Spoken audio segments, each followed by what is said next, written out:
Hello friends, നമ്മളിന്ന് J K റൗളിങ്ങിൻ്റെ the fringe benefits of failure and the importance of imagination എന്ന ഒരു സ്പീച്ചാണ് നോക്കാൻ പോകുന്നത്. ജെ കെ റൗളിങ് ഒരു ഫേമസ് ആയിട്ടുള്ള നോവലിസ്റ്റാണ്, ബ്രിട്ടീഷ് നോവലിസ്റ്റാണ്, അതുപോലെ തന്നെ ഫിലിം പ്രൊഡ്യൂസറും സ്ക്രീൻ റൈറ്ററും ഒക്കെയാണ്. പക്ഷേ നമ്മൾ ജെ കെ റൗളിങ് എന്ന ആ ഒരു റൈറ്ററിനെ കുറിച്ച് കൂടുതൽ അറിയുന്നത് ഹാരി പോട്ടർ എന്ന ഫിക്ഷണൽ സീരീസിലൂടെയാണ്. വളരെ ഫേമസ് ആയിട്ടുള്ള ഹാരി പോട്ടർ എഴുതിയത് ജെ കെ റൗളിങ് ആണ്. അപ്പോൾ 2008 ഹാർവാർഡ് യൂണിവേഴ്സിറ്റി ഗ്രാജുവേഷൻ സെറിമണിയിൽ വെച്ച് റൗളിംഗ് പറഞ്ഞ ഒരു സ്പീച്ചാണ് നമുക്ക് പഠിക്കാനുള്ളത്. അപ്പോൾ ആദ്യം തന്നെ ഈ സ്പീച്ച് സ്റ്റാർട്ട് ചെയ്യുന്നത് ഇങ്ങനൊരു അവസരം തന്നതിന് ഹാർവാർഡ് യൂണിവേഴ്സിറ്റിക്ക് നന്ദി പറഞ്ഞുകൊണ്ടാണ്. അത് കഴിഞ്ഞിട്ട് ഈ ഒരു ഗ്രാജുവേഷൻ സെറിമണിക്ക് വന്നപ്പോൾ ജെ കെ റൗളിങ്ങിൻ്റെ ഗ്രാജുവേഷൻ സെറിമണിയെ കുറിച്ചിട്ട് റൗളിംഗ് ഓർത്ത് പോകുകയാണ്. അന്നൊരു ഫിലോസഫർ വന്ന് അവർക്കൊരു ഇതുപോലൊരു സ്പീച്ച് പറഞ്ഞു കൊടുത്തതാണ്. പക്ഷേ ആ ഒരു സ്പീച്ചിന് അവരുടെ ജീവിതത്തിൽ പിന്നീട് ഒരു ഇൻഫ്ലുവൻസ് ചെയ്യാൻ സാധിച്ചിട്ടില്ല. ആ സ്പീച്ചിനെ കുറിച്ച് ഇന്ന് ഓർക്കുമ്പോൾ ഒന്നും തന്നെ അവരുടെ ഓർമ്മയിൽ വരുന്നില്ല എന്ന് റൗളിംഗ് പറയുന്നുണ്ട്. അതുകൊണ്ട് തന്നെ ഞാൻ ആ പ്രായത്തിൽ എന്തിനെക്കുറിച്ചാണ് കേൾക്കാൻ ആഗ്രഹിച്ചിരുന്നത്, അല്ലെങ്കിൽ എന്ത് കേട്ടിരുന്നെങ്കിൽ അത് നല്ലതായാനേ, ഹെൽപ്ഫുൾ ആയാനേ, ഇൻഫ്ലുവൻഷ്യൽ ആയാനേ എന്ന് റൗളിങ്ങിന് തോന്നുന്നു. അങ്ങനെയുള്ള രണ്ട് കാര്യങ്ങളെ കുറിച്ചിട്ടാണ് ഇവിടെ പറയുന്നത്. ഒന്ന്, ബെനഫിറ്റ് ഓഫ് ഫെയിലിയർ, രണ്ട്, ഇമ്പോർട്ടൻസ് ഓഫ് ഇമാജിനേഷൻ. തൻ്റെ ജീവിതത്തിലൂടെ കഷ്ടപ്പാടുകളിലൂടെയാണ് ഈ രണ്ട് കാര്യത്തിൻ്റെയും ഇമ്പോർട്ടൻസിനെ കുറിച്ചിട്ട് റൗളിംഗ് മനസ്സിലാക്കിയത്. അതുകൊണ്ട് തന്നെ ഇത് ഇന്ന് ഗ്രാജുവേറ്റ് ചെയ്ത് ഇറങ്ങുന്ന ഈ സ്റ്റുഡൻസ് അറിയേണ്ടത് വളരെ അറിഞ്ഞിരിക്കുന്നത് നല്ലതായിരിക്കും എന്ന് റൗളിങ്ങിന് തോന്നിയത് കൊണ്ടിട്ടാണ് റൗളിങ് ഈ കാര്യങ്ങളെക്കുറിച്ച് പറയുന്നത്. റൗളിങ്ങിൻ്റെ ആ ഒരു 21 വയസ്സ്, ആ ഒരു ഏജിൽ റൗളിങ് ഒരുപാട് കൺഫ്യൂഷൻ ഫേസ് ചെയ്ത ടൈമാണ്. അതായത് തൻ്റെ അംബീഷനായിട്ടുള്ള റൈറ്റർ ആവുക എന്നുള്ളതായിരുന്നു റൗളിങ്ങിൻ്റെ അംബീഷൻ. ആ അംബീഷനെ ഫോളോ ചെയ്യണോ, അതോ തൻ്റെ പാരൻസ് ആഗ്രഹിച്ചതുപോലെ ഒരു സ്റ്റേബിൾ ആയിട്ടുള്ള ജോലിയെ പെർസ്യൂ ചെയ്യണോ, ഇതിൻ്റെ രണ്ടിൻ്റെയും ഇടയിൽ കൺഫ്യൂസായി നിൽക്കുന്ന ഒരവസ്ഥയായിരുന്നു റൗളിങ്. കാര്യം എന്ന് വെച്ച് കഴിഞ്ഞാൽ അവരുടെ ഒരു പുവർ ഫാമിലിയിലാണ് അവർ ജനിച്ച് വളർന്നത്. അപ്പോൾ അതുകൊണ്ട് തന്നെ അവരുടെ പാരൻസിന് കൂടുതൽ കോളേജ് എഡ്യൂക്കേഷനൊന്നും കിട്ടിയിട്ടില്ല. അപ്പോൾ തൻ്റെ മകൾക്ക് അവരനുഭവിച്ച കഷ്ടപ്പാടുകളൊന്നും അനുഭവിക്കാണ്ട് നല്ല എഡ്യൂക്കേഷൻ കിട്ടി അങ്ങനെ ജീവിക്കണം എന്നൊരാഗ്രഹം ആ പാരൻസിന് ഉണ്ടായിരുന്നു. അതുകൊണ്ട് തന്നെ ആ പാരൻസ് അവളുടെ റൈറ്റർ ആവുക എന്നുള്ള ആ ഒരു അംബീഷനെ ഒരുപാട് സപ്പോർട്ടൊന്നും ചെയ്തിരുന്നില്ല. കാര്യം അവരെ സംബന്ധിച്ചിടത്തോളം ഒരു റൈറ്റർ ആയതുകൊണ്ടിട്ട്, അവളുടെ ഈ ഇമാജിനേഷൻ കൊണ്ടിട്ട് അവൾക്കൊന്നും ഏൺ ചെയ്യാൻ പറ്റത്തില്ല. ആ ഒരു റൈറ്റർ ആയിക്കൊണ്ടിരുന്ന അവൾ ഏൺ ചെയ്യുന്ന പൈസ കൊണ്ടിട്ട് അവരുടെ കടങ്ങൾ തീർക്കാനോ അവരുടെ ബില്ലുകൾ പേ ചെയ്യാനോ ഒന്നും സാധിക്കുമെന്ന് അവർ വിശ്വസിച്ചിരുന്നില്ല. അതുകൊണ്ട് തന്നെ ഇവളധികം അവളുടെ ആ ഒരു റൈറ്റിംഗ് കരിയറിനെ അവർ സപ്പോർട്ട് ചെയ്തിരുന്നില്ല. അതുകൊണ്ട് തന്നെ അവൾ കോളേജിൽ ചേർന്ന സമയത്ത് അവർ തമ്മിൽ കുറച്ച് തർക്കങ്ങളൊക്കെ ഉണ്ടായിരുന്നു. കാര്യം എടുക്കുന്ന സബ്ജക്റ്റിനെ ചൊല്ലി. കാര്യം റൗളിങ്ങിൻ്റെ ആഗ്രഹം എന്ന് വെച്ച് കഴിഞ്ഞാൽ ലിറ്ററേച്ചർ പഠിക്കുക എന്നുള്ളതായിരുന്നു. പക്ഷേ പാരൻസ് അത് സമ്മതിച്ചിരുന്നില്ല. അങ്ങനെ അവർ ഒരുപാട് സംസാരിച്ച് അതൊരു കോംപ്രമൈസിൽ ചേരുകയാണ് ഉണ്ടായത്, മോഡേൺ ലാംഗ്വേജ് പഠിക്കാം എന്നുള്ളത്. പക്ഷേ രണ്ടു പേർക്കും അതിൽ സന്തുഷ്ടരായിരുന്നില്ല ആ തീരുമാനത്തിൽ. പക്ഷേ അവളുടെ പാരൻസ് അവളെ കൊണ്ടുവന്ന് കോളേജിൽ ചേർത്ത് ആ കോളേജിൻ്റെ ആ ഒരു ഗേറ്റിന് പുറത്ത് അവരുടെ കാറ് കടന്നതും അവളുടെ ലാംഗ്വേജ് ചേഞ്ച് ചെയ്യുകയാണ് ചെയ്തത്. അവൾ ജർമ്മൻ ലാംഗ്വേജ് ചേഞ്ച് ചെയ്ത് ക്ലാസിക്സിലേക്ക് മാറാണ് ഉണ്ടായത്. അവളുടെ പാരൻസ് ഇതിനെക്കുറിച്ച് ഒന്നും അറിഞ്ഞില്ല. അവളുടെ ഗ്രാജുവേഷൻ ഡേൻ്റെ ടൈമിലാണ് അവളുടെ പാരൻസ് ഇത് മനസ്സിലാക്കുന്നത്. പക്ഷേ ജെ കെ റൗളിംഗ് പറയുന്നൊരു കാര്യമാണ്, തൻ്റെ പാരൻസിൻ്റെ പോയിന്റ് ഓഫ് വ്യൂവിനെ കുറിച്ചിട്ട് അവരെ ഒരിക്കലും കുറ്റപ്പെടുത്താൻ സാധിക്കത്തില്ല, അവരെ ബ്ലെയിം ചെയ്യാൻ സാധിക്കത്തില്ല. ഒരു ഏജ് കഴിഞ്ഞു കഴിഞ്ഞാൽ നമ്മുടെ ജീവിതത്തിൻ്റെ സ്റ്റിയറിങ് നമ്മുടെ കയ്യിൽ തന്നെ ആയിരിക്കണം. നമ്മുടെ ജീവിതത്തിൽ ഉണ്ടാകുന്ന എന്തെങ്കിലും ഒരു മിസ്റ്റേക്ക് ഉണ്ടാകുമ്പോൾ അതിൻ്റെ കംപ്ലൈൻറ്റ് നമുക്ക് പാരൻസിൻ്റെ തലയിൽ ഇടാൻ പറ്റത്തില്ല. കാര്യം നമ്മൾ വലുതായി കഴിയുമ്പോൾ നമ്മുടെ ഡിസിഷൻസ് എടുക്കേണ്ടതും നമ്മുടെ ജീവിതത്തിൻ്റെ സ്റ്റിയറിംഗ് വീല്, നമ്മുടെ ജീവിതം എങ്ങോട്ട് പോകണം, എന്ത് ചെയ്യണം എന്ന് ഡിസൈഡ് ചെയ്യേണ്ടത് നമ്മൾ തന്നെയാണ്. അതിൻ്റെ ബ്ലെയിം നമുക്ക് പാരൻസിൻ്റെ തലയിലേക്ക് ഇടാൻ പറ്റത്തില്ല.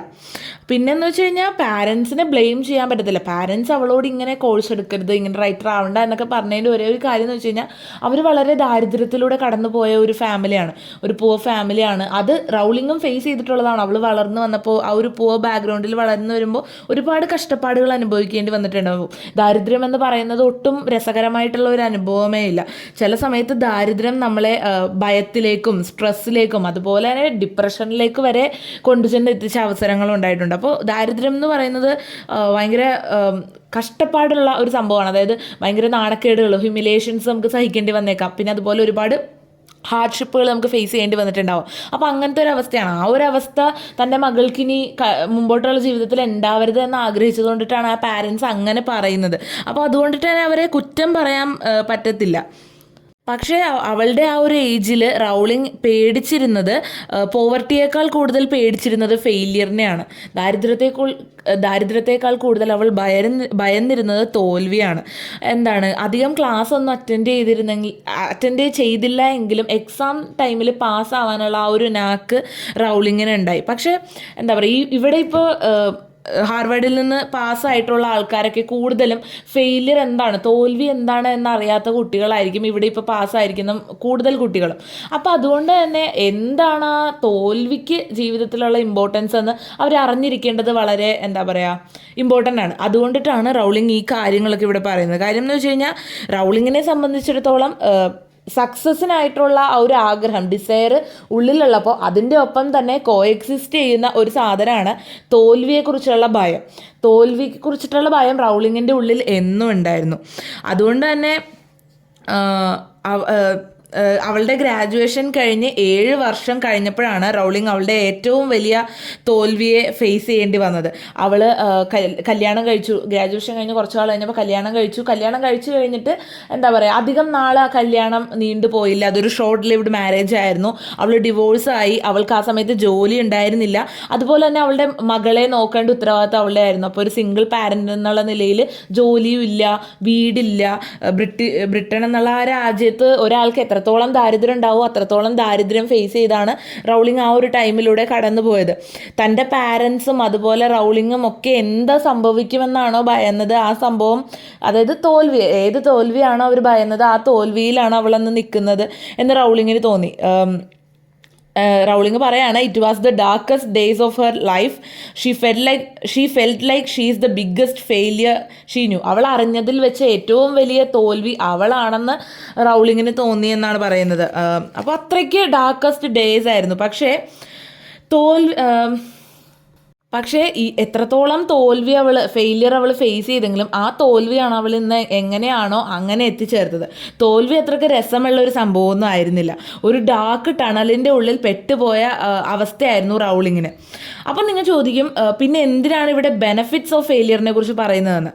ആവശ്യമില്ലാത്ത കുറേ കാര്യങ്ങളെ അവളിൽ നിന്ന് പുറത്ത് കളയാനും ഈ തോൽവി അവളെ പഠിപ്പിച്ചു. അതായത് അവളല്ലാത്ത ആളായിട്ട് പ്രിറ്റൻഡ് ചെയ്തുകൊണ്ടായിരുന്നു റൗളിംഗ് ജീവിച്ചു പോയിക്കൊണ്ടിരുന്നത്.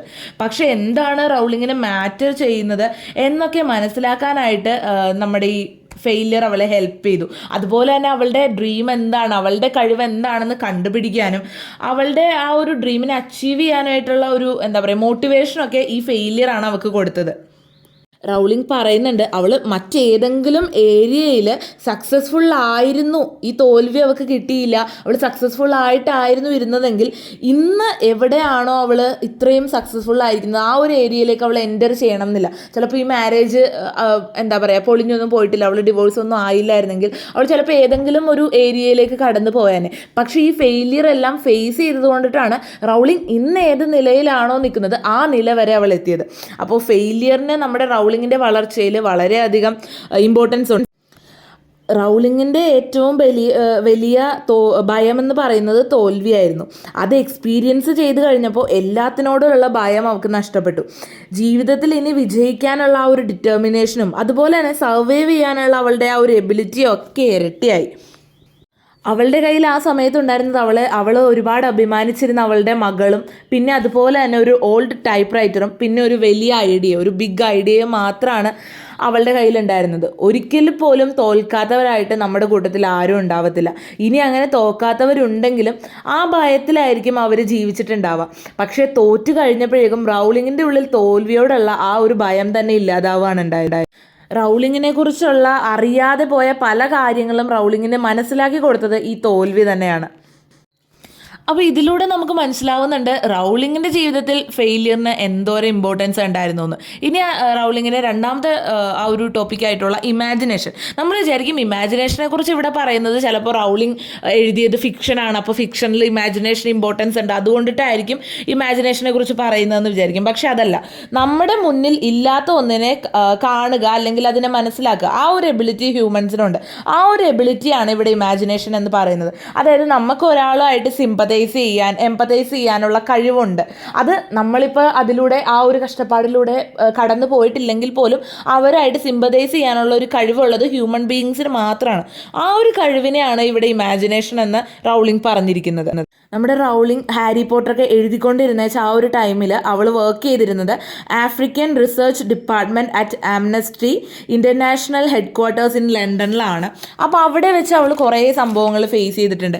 ഏകാധിപത്യം മൂലം അവരനുഭവിച്ച ദുരന്തങ്ങളും കഷ്ടപ്പാടുകളെയും ഒക്കെ കുറിച്ച് പറയുന്ന ലെറ്റേഴ്സും ഫോട്ടോഗ്രാഫ്സും പിന്നെ എന്താ പറയുക സ്വന്തം ജീവൻ അപകടത്തിലാക്കിയാണ് അങ്ങനെയുള്ള കുറേ പേര് അവിടെ അയച്ചിരുന്നു. കിഡ്നാപ്പിങ്സ്, റെയ്പ്സ് അങ്ങനെയൊക്കെ കണ്ട ദൃക്സാക്ഷികളുടെ സ്റ്റേറ്റ്മെൻറ്റ്സ് അങ്ങനെയുള്ള പല കഷ്ടപ്പാടുകളെയും കുറിച്ചിട്ട് അവൾ ആ റൂമിലിരുന്ന് വായിച്ചിട്ടുണ്ടായിരുന്നു. ആ ഒരു സ്ഥലത്തിരുന്ന് ഒരു ട്രേസ് പോലും ഇല്ലാണ്ട് കാണാതെ പോകുന്ന ആളുകളെ കുറിച്ച് ഇൻഫർമേഷൻ കിട്ടാൻ വേണ്ടി വരുന്ന ആളുകളായിരുന്നു അവിടുത്തെ വിസിറ്റേഴ്സ് കൂടുതൽ. അപ്പോൾ അതുകൊണ്ട് തന്നെ ഒരുപാട് കാര്യങ്ങളെ കുറിച്ചിട്ട് അവൾ അവിടെ വെച്ച് മനസ്സിലാക്കിയിട്ടുണ്ട്. She is lucky to live in a democratic country where they elect their government. അതായത് ഒരു ഡെമോക്രാറ്റിക് ആയിട്ടുള്ള കൺട്രിയിൽ ജീവിക്കാനായിട്ട് റൗളിംഗ് ഭയങ്കര എന്താ പറയുക ലക്കിയാണെന്ന് പറയാണ്.